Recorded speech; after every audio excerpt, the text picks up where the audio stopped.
chers auditeurs, bienvenue sur Chemin Durable, le podcast marseillais des entrepreneurs engagés.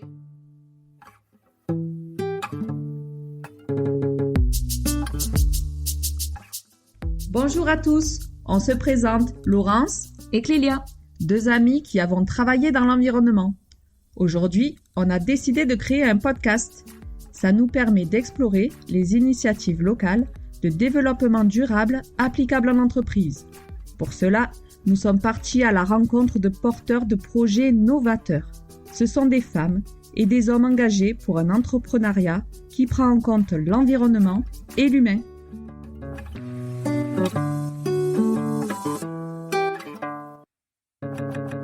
On a donc décidé d'aborder différentes thématiques de la responsabilité sociétale des entreprises sur lesquelles les PME peuvent s'engager.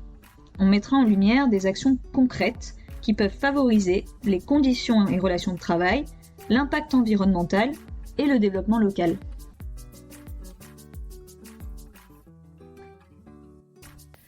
Cette semaine, nous avions envie de décrocher de l'ordinateur, nous lever de nos chaises de bureau et prendre un bol d'air.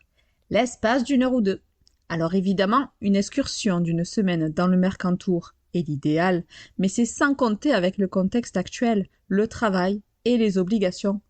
Alors on ne va pas partir, mais on ne se laisse pas abattre. On a voulu trouver le moyen de faire vivre la nature au travail. Dans ce nouvel épisode sur l'alimentation durable, on s'est demandé si c'était possible d'associer travail, alimentation et évasion. C'est grâce à Célia, dirigeante de la Draille Comestible, qu'on a pu répondre positivement à cette envie. Nous sommes donc partis à sa rencontre pour en savoir plus sur son activité qui associe ateliers pratiques, découverte des plantes utiles et balades urbaines. Première curiosité, son nom, la Draille Comestible, à la sonorité provençale, mais dont le sens était un mystère.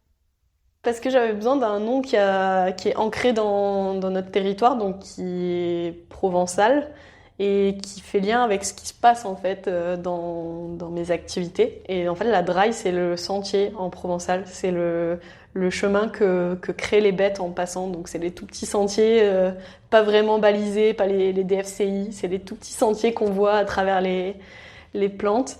Et donc du coup, la draille comestible, donc le sentier qui se mange. Oui, mais alors, en quoi partir sur un sentier dans la garrigue peut être une valeur ajoutée dans mon travail ? Eh bien parce que le bien-être des salariés est devenu un sujet important, et dans ce sens, pouvoir s'aérer l'esprit une heure ou deux nous permet de revenir plus concentrés au travail. Car malgré son nom, le terrain de jeu préféré de cette micro-entreprise n'est pas forcément un sentier en pleine nature, mais plutôt des sentiers bien connus, urbains et largement accessibles. Allons même plus loin, ce sont les routes et les trottoirs, les parcs et les jardins dans lesquels nous nous rendons chaque jour pour aller au boulot, prendre la pause du midi ou faire notre footing du soir. Dès lors, qu'est-ce qui nous empêche d'ajouter une touche originelle et ludique à ces trajets vus et revus ? Vous n'avez sûrement jamais remarqué, mais la prochaine fois que vous regarderez, vous apercevrez un nouveau détail. Une feuille dépassant d'un mur, une fleur sortant de nulle part. Ont-elles été oubliées par la tondeuse de la mairie ? Doit-on les arracher ? La vision de Célia est très intéressante. Et donc c'est pour ça que pour moi c'est vraiment important de rester dans un milieu périurbain, parce que souvent il y a cette idée que c'est parce qu'on est en ville que c'est pollué, que c'est des mauvaises herbes qu'il faut arracher, qu'il faut contrôler. Et du coup c'est vraiment important de changer cette mentalité et cet état d'esprit qu'ont les gens de base. Et donc d'éveiller les esprits à se rendre compte que la nature elle est partout autour de nous et que en fait même la petite plante là qui pousse dans le recoin, on va pas la manger, mais si on la trouve dans un autre endroit elle serait hyper utile. Il y a plein de pissenlits qui poussent dans les coins de trottoir, et si on le trouve dans son jardin on peut le manger, et donc d'expliquer ce qu'on peut faire avec. Vous l'avez compris, Célia nous ouvre les yeux sur des plantes qui nous entourent en permanence, mais que pourtant nous ne remarquons plus. L'idée, les rendre remarquables par leur usage culinaire ou médicinal. Répétons-le, nous n'allons pas manger le pissenlit rencontré sur le trottoir de la Canebière, non. Mais l'idée de pouvoir identifier des plantes communes dans mon parc préféré me réjouit à l'avance puisqu'elles ont été et continuent d'être utiles pour l'homme. Au-delà d'un intérêt personnel, Ce sont des connaissances que l'on peut partager à notre entourage et parfois même être un sujet de conversation avec les collègues pour changer des débats sur la météo et le travail. Il y a d'ailleurs une attente grandissante au niveau sociétal. Après une génération pendant laquelle la transmission de connaissances sur ces sujets a été coupée, la volonté de se reconnecter à son terroir, à la terre en général, renaît. L'investissement des collectivités en agriculture urbaine en est la preuve. Les projets fleurissent, par nécessité mais aussi par envie des populations urbaines. Et non, et le côté hyper important aussi de se réapproprier les choses, je trouve d'autant plus dans notre société aujourd'hui où on va vers un avenir incertain et on a besoin d'aller vers de l'autonomie, enfin on le sent, et de montrer que en fait on peut se nourrir avec ce qu'on a autour de nous, que c'est des plantes hyper intéressantes en termes de nutrition parce que comme elles poussent toutes seules, que personne les arrose, personne leur met de l'engrais, en fait elles vont être beaucoup plus chargées en sels minéraux, en vitamines, en protéines que des plantes qu'on fait pousser et qu'on va acheter au marché en fait. Parce que leur but dans la vie, les plantes comme ça, c'est vraiment de se reproduire et de s'étendre en fait, c'est de coloniser tout l'espace. Donc voilà, donc elles vont tout donner dans faire leurs fleurs, faire leurs graines pour qu'après, soit avec le vent, soit avec les animaux, ça puisse aller s'étendre à droite à gauche. Et d'ailleurs, on remarque qu'en fait, souvent en ville, c'est les mêmes plantes qu'on revoit partout parce qu'en fait, elles ont tout colonisé.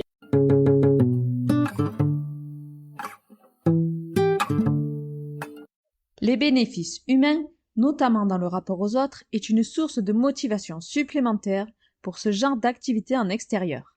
Son analyse est la suivante. Pour moi, c'est vraiment quelque chose qui est ouvert à tout le monde et qu'il faut que tout le monde puisse en profiter. Et que ça puisse nous rapprocher parce que en fait on s'est tous éloignés de la nature, donc on est tous un peu chacun cloîtrés dans nos univers, mais on se rend compte qu'à la montagne, là où ils sont tous proches de la nature, il y a beaucoup plus de liens entre les gens et il se passe beaucoup plus de choses, donc finalement c'est nous ramener vers un milieu où on était plus proches avant et pour se reconnecter les uns les autres. Dans le contexte actuel, cette analyse est plus que vraie, elle est nécessaire. Le télétravail, le stress ambiant, l'isolement ont augmenté les tensions dans les équipes qui ne se rejoignent plus pour travailler ni pour manger. Parfois même, les espaces de restauration ont été réduits au strict minimum et ce moment de la journée pourtant essentiel en France est devenu morose. Dans ce sens, la proposition de la draille comestible est simple, sans aller très loin, en petits groupes. Célia va vous guider pour démasquer les plantes qui font partie de notre quotidien, les cueillir et les transformer. Partir 1 heure ou 2 avec elle, c'est cueillir la plante qui remplace l'arnica, celle qui cicatrise les plaies, celle qui traite les verrues ou encore celle qui apaise les maux de tête. Vous trouverez également des plantes qui composeront des desserts gourmands, des pestos relevés ou des salades variées. Le détail sympa, c'est qu'elle propose un atelier de transformation qui permet à chacun de repartir avec une préparation cosmétique ou culinaire à partager au travail ou à ramener chez soi. D'ailleurs, vous pouvez lui partager vos envies d'atelier, elle saura s'adapter.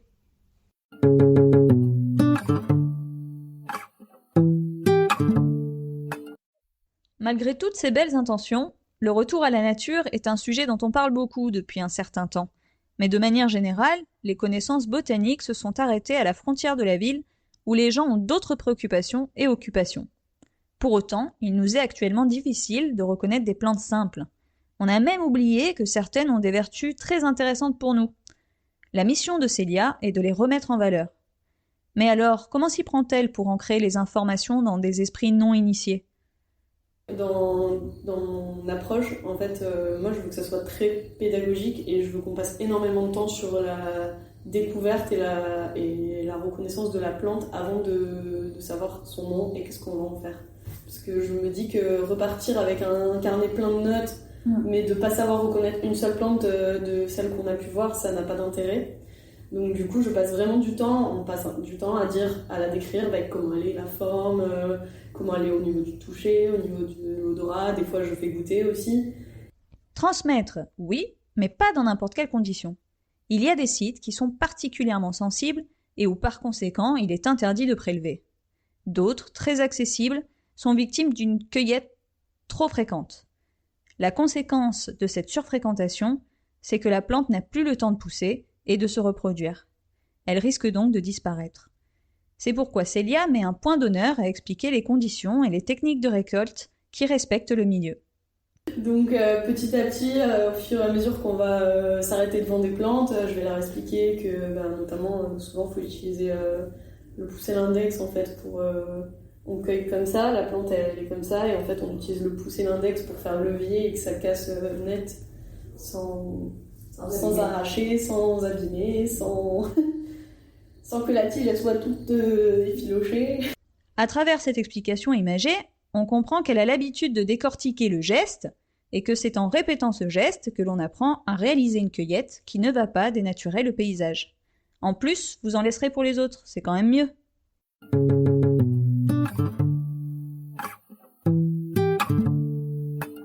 À présent, revenons à l'entreprise La Draille Comestible.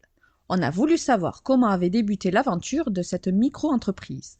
Issue d'une formation en marketing, Célia a fait le choix audacieux de prendre l'option développement durable lors de son master. Son choix d'orientation lui a permis de réaliser des missions d'assistance en RSE, où elle a été initiée à la sensibilisation à l'environnement grâce à des activités organisées dans le cadre du travail. Voici ce qu'elle pense du développement durable dans les entreprises. Si on a la bonne approche, qu'on n'est pas dans le jugement, dans la culpabilisation et tout ça, c'est plus facile aussi d'intégrer des nouvelles personnes dans la démarche de développement durable. Et je pense que c'est pour ça que c'est intéressant dans les entreprises de, comme tu le disais au début, de faire des choses ludiques et qui sont pas trop carrées, trop vous êtes une entreprise donc il vous faut trier vos déchets. Non, en fait c'est super intéressant d'avoir des ateliers, des activités, des choses comme ça qui amènent petit à petit les gens à se poser des questions et à s'intéresser à des sujets et de leur laisser.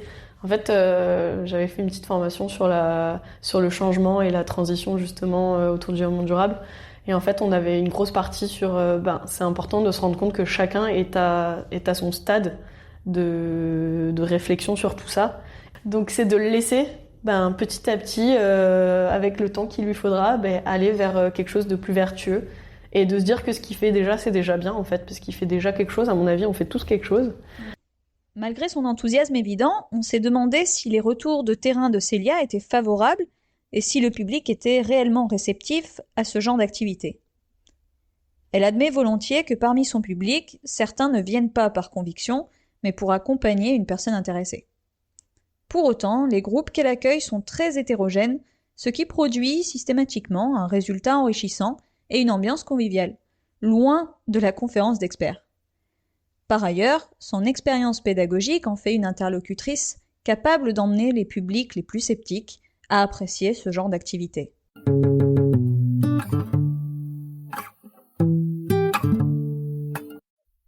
Victor Hugo a dit « C'est une triste chose de songer que la nature parle et que le genre humain ne l'écoute pas. » Heureusement, des entrepreneurs comme Célia lui donnent la parole le temps d'une balade qui, en plus d'être agréable, éveillera vos sens et votre enthousiasme en toute simplicité.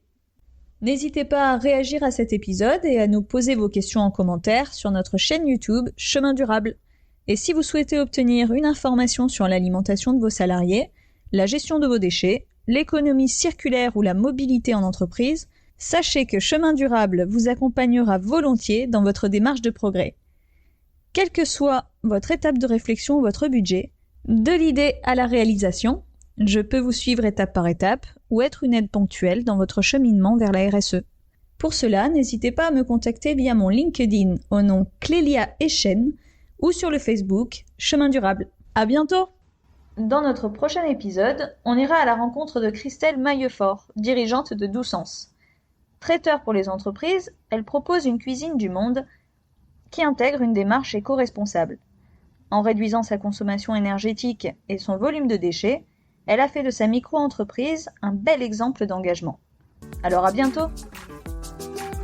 Pour parler beaucoup avec des gens de ma génération, on est fatigué des 35 heures 5 jours par semaine. Tout le monde a besoin d'avoir une demi-journée par semaine pour avoir le temps de faire des choses qui ont du sens en fait.